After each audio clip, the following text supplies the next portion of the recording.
Balaji recording studio नौखा बाजार सुपौल। बोली बोली देवघर वाले बाबा की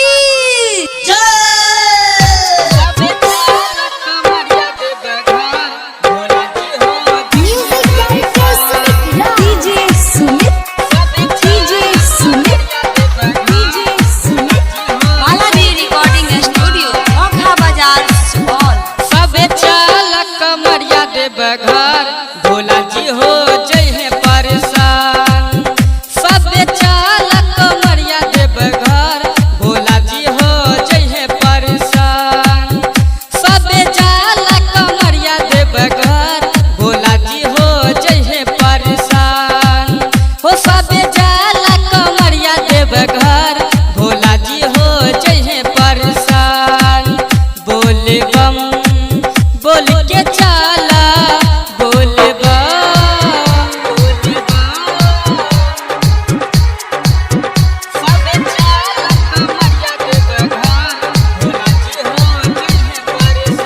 सब चालक कमरिया देवघर भोला जी हो जय है परेशान। सब चालक कमरिया देवघर भोला जी हो जय है परेशान।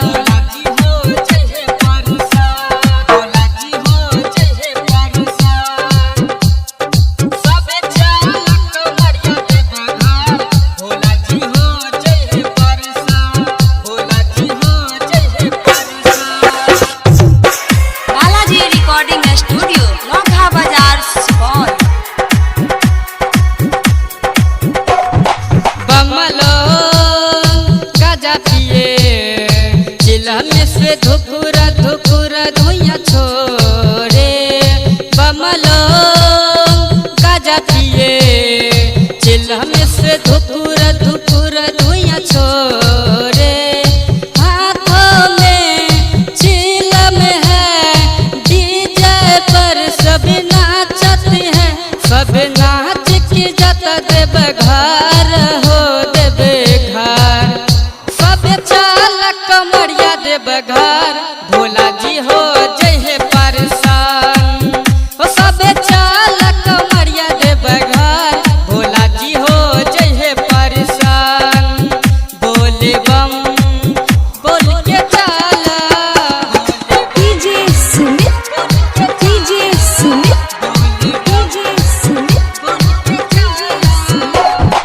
चढ़े के बाद सुइया पहाड़ी जलवा चढ़ाइब हम पहिला सुमारी।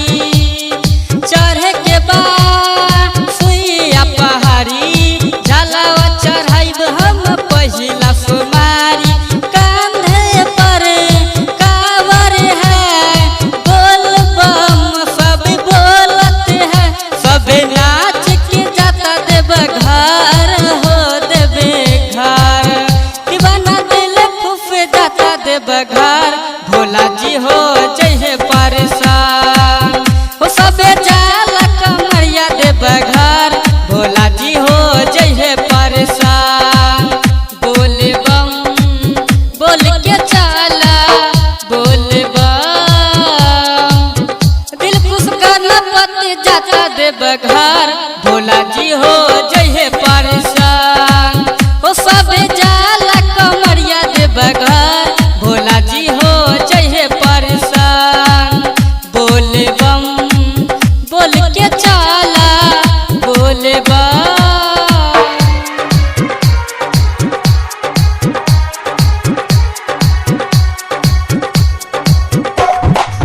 बालाजी रिकॉर्डिंग स्टूडियो नौखा बाजार।